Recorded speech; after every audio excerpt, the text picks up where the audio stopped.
नमस्कार बच्चों। अब तक हमने वर्ग समीकरण को हल करना सीखा। वर्ग समीकरण हल करने की तीन विधियां देखी हमने, गुणनखंड विधि, पूर्ण वर्ग विधि और सूत्र विधि। गुणनखंड विधि, पूर्ण वर्ग विधि और सूत्र विधि में हर बार आंसर आपके पास दो दो आए हुए, ठीक है। हर वर्ग समीकरण जब भी हमने हल किया उसके दो दो आंसर आए। अब यहाँ पे इस प्रसंग में हम ये सीखने वाले जो दो आंसर आए हैं, ठीक है, उनका प्रकार क्या रहने वाला है, उनका मूल का प्रकार क्या रहेगा। दोनों आंसर समान रहने वाले हैं या दोनों आंसर अलग अलग आने वाले हैं या दोनों के आंसर जो आपका आंसर मिलने वाला है वो वास्तविक संख्या नहीं है करके, ठीक है। मतलब पूरे सवाल को हम हल न करते हुए सिर्फ ये बताएंगे कि सवाल का हल जो है वो समान आने वाला है या फिर अलग अलग आने वाला है या फिर वास्तविक संख्या नहीं आने वाली है, ठीक है। जैसे हमने इसके पहले प्रसंग में 2.4 में हमने देखा था, लास्ट वाला सवाल जो करनी वाला था उसमें आपके पास आंसर दोनों समान आ गए थे, ठीक है। तो आंसर समान कब आएगा उसको हम कैसे पहचानेंगे उसको देखने वाले हैं इस पार्ट में, ठीक है। तो सबसे पहले शुरुआत आपका सूत्र विधि से ही होने वाला है। तो आपने सूत्र विधि का सूत्र पढ़ा था कि बी अल्फा बराबर माइनस बी प्लस माइनस करनी में बी का वर्ग माइनस 4ac बटे 2a, ये आपका सूत्र विधि है,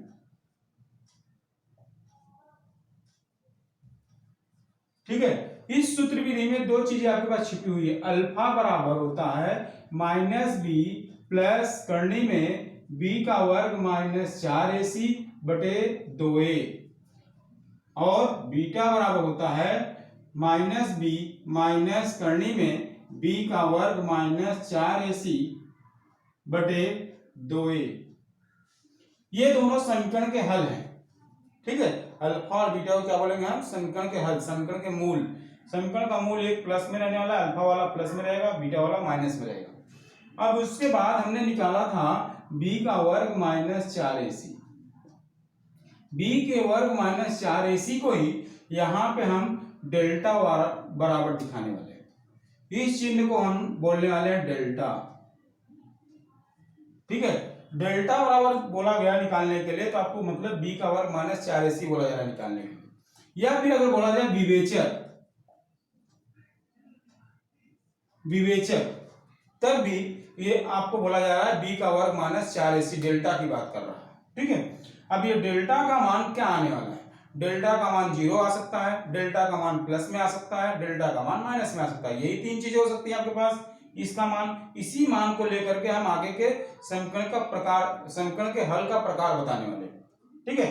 तो जैसे डेल्टा बराबर अगर 0 हो जाए, जैसे हमने इसके पहले वाले सवाल में देखा हुआ था, ठीक है। डेल्टा का मान 0 हो गया मतलब ये पूरा 0 हो गया था। जब ये पूरा 0 हो गया था दोनों हल आपको समान मिले थे, तो हम लिखने वाले हैं वर्ग समीकरण का मूल या हल, वर्ग समीकरण का मूल समान वास्तविक संख्या है, ठीक है। यदि डेल्टा का मान 0 हो जाए तब दोनों हल क्या होंगे, समान होंगे और वो वास्तविक संख्या होगी। दूसरा है यदि डेल्टा का मान 0 से बड़ा हो जाए, मतलब डेल्टा प्लस में आने लगे, ठीक है। डेल्टा किस में आने लगे आपके पास, प्लस में। यदि डेल्टा प्लस में हो जाए तब क्या होगा, तब वर्ग समीकरण का मूल, वर्ग समीकरण का मूल विभिन्न, इस विभिन्न को ही असमान वास्तविक संख्या बोला गया। विभिन्न मतलब अलग अलग, असमान, ठीक है, विभिन्न वास्तविक संख्या,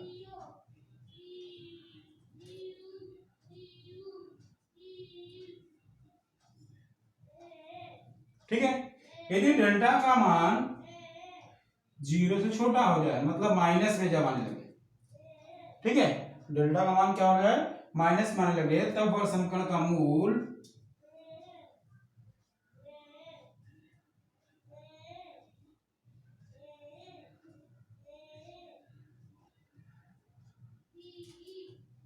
विभिन्न अवास्तविक,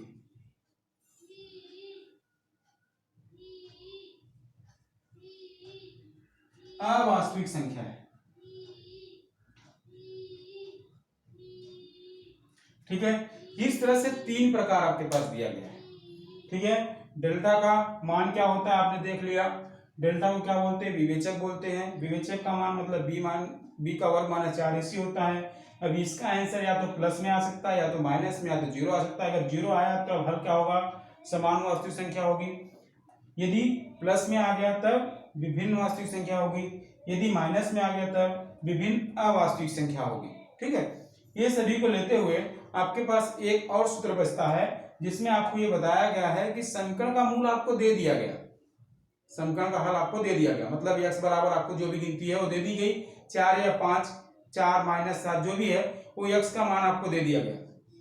अब उस x के मान को लेकर के आपको वर्ग समीकरण बनाना है, मतलब उल्टा करना है। आप अभी तक सवाल दिया गया था आपको, आपने उसको क्या किया, हल किया और मान लेके आया। अब यहाँ पे आपको मान दे दिया गया है और आपको बोला गया है वर्ग समीकरण बना के दिखाओ। ठीक है, तो अब उसको हम बोलते हैं अपेक्षित वर्ग समीकरण का सूत्र। अपेक्षित वर्ग समीकरण का सूत्र। अपेक्षित वर्ग समीकरण का सूत्र होता है आपके पास x का वर्ग minus alpha plus beta x plus alpha गुणे बीटा बराबर 0।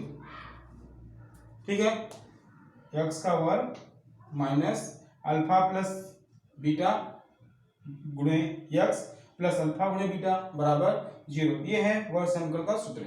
ठीक है, तो इस तरह से हमने क्या किया, इस अगले पार्ट के लिए हमने लगभग सभी सूत्रों को देख लिया है। इसके अलावा और एक सूत्र बचता है आपके पास, उसको भी देख लेते हैं हम। अल्फा प्लस बीटा का सूत्र क्या होता है, अल्फा प्लस बीटा का सूत्र होता है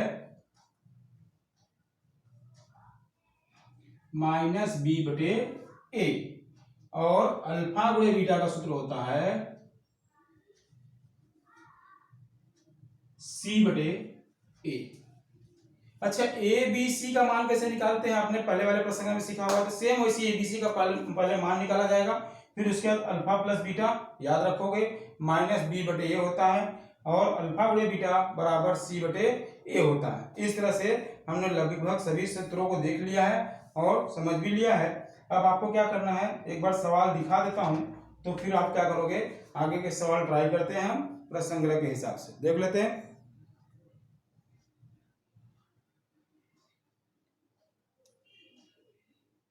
फोटो ले लीजिए और फिर सवाल को अच्छी तरह से पढ़ लीजिएगा, फिर पीछे भी सवाल दिया गया है इसमें।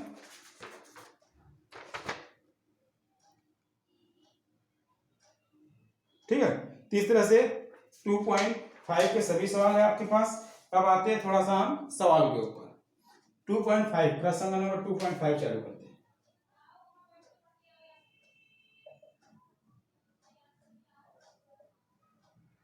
टू पॉइंट फाइव में आपके पास बोला गया है पहले नंबर सवाल में कि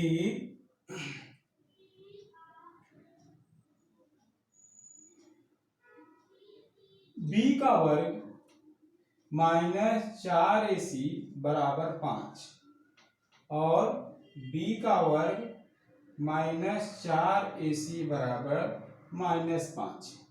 अब आपको बोला गया है कि यहां पे आप बताओ कि समीकरण का मूल क्या रहेगा।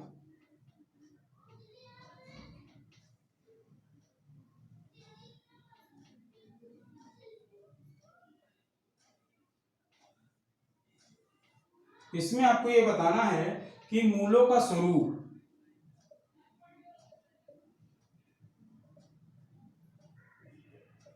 मूलों का स्वरूप ये यहां पे मैंने बताया है, मूलों का स्वरूप 3 स्वरूप होते हैं। अब यहाँ पे इसका आंसर आपको दे दिया गया है, ये क्या है आपके पास, डेल्टा है, तो डेल्टा का मान आपको 5 दिया गया। जब 5 दिया गया है तो क्या है, प्लस में है, जब प्लस में है तो मूलों का स्वरूप क्या होगा, मूल विभिन्न वास्तविक संख्या होंगे। ठीक है, तो यहाँ पे आएगा मूल, वर्ग समीकरण का मूल विभिन्न वास्तविक संख्या है, यहाँ पे आपको पूरा लिखना पड़ेगा। वर्ग समीकरण का मूल विभिन्न वास्तविक संख्या है। ठीक है, ये पहले नंबर सवाल पर चल रहा है। फिर वैसे ही यहाँ माइनस में दिया गया है, यदि माइनस में दिया गया तो मैंने आपको बताया है कि मूल क्या होगा, विभिन्न अवास्तविक संख्या होगी। लिख देंगे वर्ग समीकरण का मूल विभिन्न अवास्तविक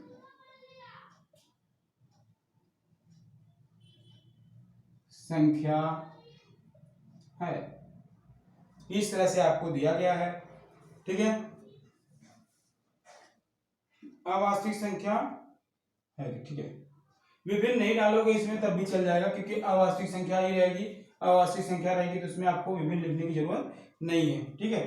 तो अगला आपके पास सवाल दिया गया है सेम, मूलों का योगफल दिया गया है -7, मूलों का गुणनफल दिया गया है 5। मूल मतलब मैंने बताया अल्फा और बीटा। अल्फा बीटा क्या है, ये वर्ग समीकरण के मूल है।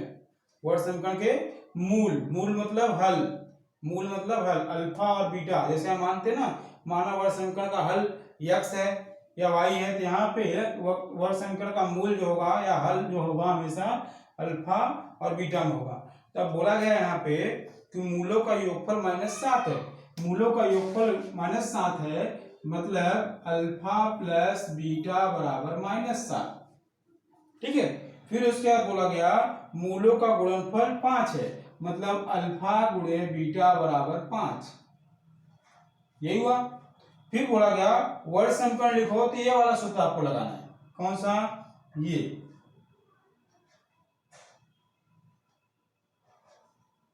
ये वाला सूत्र आपको लगा देना है, ठीक है। इस सूत्र में ये वाला सूत्र जब लगाओगे तो हम लिखेंगे वर्ग समीकरण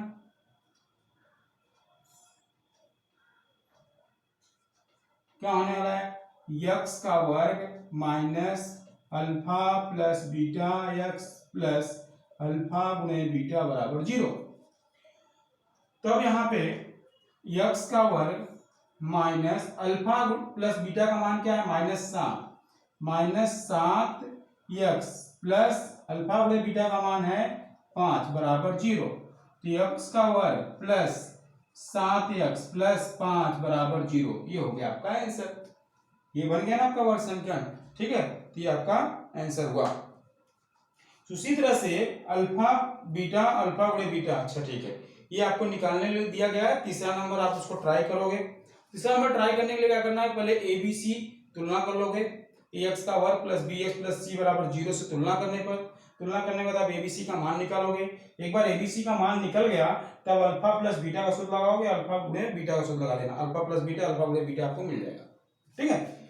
तो अब आते हैं सवाल नंबर 2 पे। सवाल नंबर 2 में हम देखते हैं कि निम्नलिखित वर्ग समीकरण के लिए विवेचक का मान ज्ञात कीजिए। विवेचक का मान सिर्फ बताना है, ठीक है। विवेचक मतलब डेल्टा। कैसे हल करना है, एक सवाल देख लेते हैं। दूसरे का पहला क्वेश्चन नंबर दूसरे के पहले में आपको दिया गया है कि x का वर्ग प्लस 7x माइनस 1 बराबर 0। तो हम क्या करेंगे, बना बनाया दिया गया है तो हम लिखेंगे ax का वर्ग प्लस bx प्लस c बराबर 0 से तुलना करने पर, ठीक है। जब तुलना करेंगे तो a बराबर हमको मिल जाएगा 1, b बराबर मिलेगा 7 और c बराबर मिलेगा -1। अब क्या करना है आपको, abc निकल गया। abc निकालने के बाद आपको क्या करना है, विवेचक का मान बताना है। विवेचक मतलब डेल्टा। तो डेल्टा बराबर b का वर्ग माइनस 4ac। b का वर्ग माइनस 4ac मतलब 7 का वर्ग -4 गुणे 1 गुणे -1। 7 का वर्ग 49 माइनस माइनस प्लस हो जाएगा +4 हो जाएगा आपके पास कितना 49 प्लस 4 हो जाएगा हमारे पास 53। अच्छे, ये तो हो गया सिर्फ डेल्टा का मान। अगले वाले जो सवाल में बोला गया है मूल निश्चित कीजिए। मूल निश्चित करना मतलब अगला मतलब तीसरे नंबर सवाल में सेम उसको ऐसे ही करना है।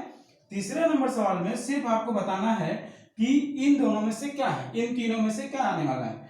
इतना तो दूसरे नंबर में हल करना है, सिर्फ विवेचक का मान अगले वाले सवाल में बोला गया मूल निश्चित करो, तो इतना निकालना है आपको। उसके बाद आपको लिखना है कि डेल्टा बड़ा है 0 से, ठीक है। इसके लिए वर्ग समीकरण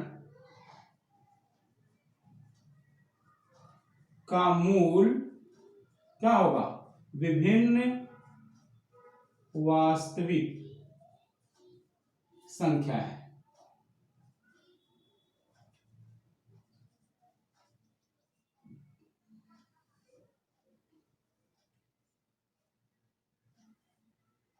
ठीक है, ये हो गया किसका, मूल निश्चित करने का।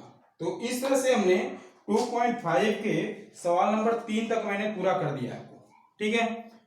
2.5 के सवाल नंबर 3 तक पूरा किया। फिर उसके आगे वाले अगर करना चाहेंगे तो ठीक है, नहीं तो अगले वाले वीडियो में आपको बताऊंगा कि आगे के सवाल कैसे करने हैं। तो सवाल को सही से देख लीजिए और उसका वीडियो वगैरह ले लीजिए। जो भी आपको ना समझ में आए उसको बार बार देख लीजिएगा, ठीक है। सवाल उतना कठिन नहीं है, जितना अच्छी तरह ट्राई करोगे आप उतनी अच्छी तरह आपको आएगा। तो यहाँ पे रुकते हैं हम, और वीडियो को आप लाइक करिएगा, शेयर भी कर दीजिएगा। चैनल को अच्छा लगा तो आप चैनल को सब्सक्राइब कर लीजिए, ताकि आगे सभी वीडियो आपको गणित के मिलते रहें। मैं आगे गणित के सभी लगभग पार्ट को कवर करने वाला हूँ, तो इसके लिए आप इस चैनल को भी सब्सक्राइब कर लीजिए, ताकि आपका 10वीं की पढ़ाई चलता रहे, ठीक है। तो हम रुकते हैं, धन्यवाद।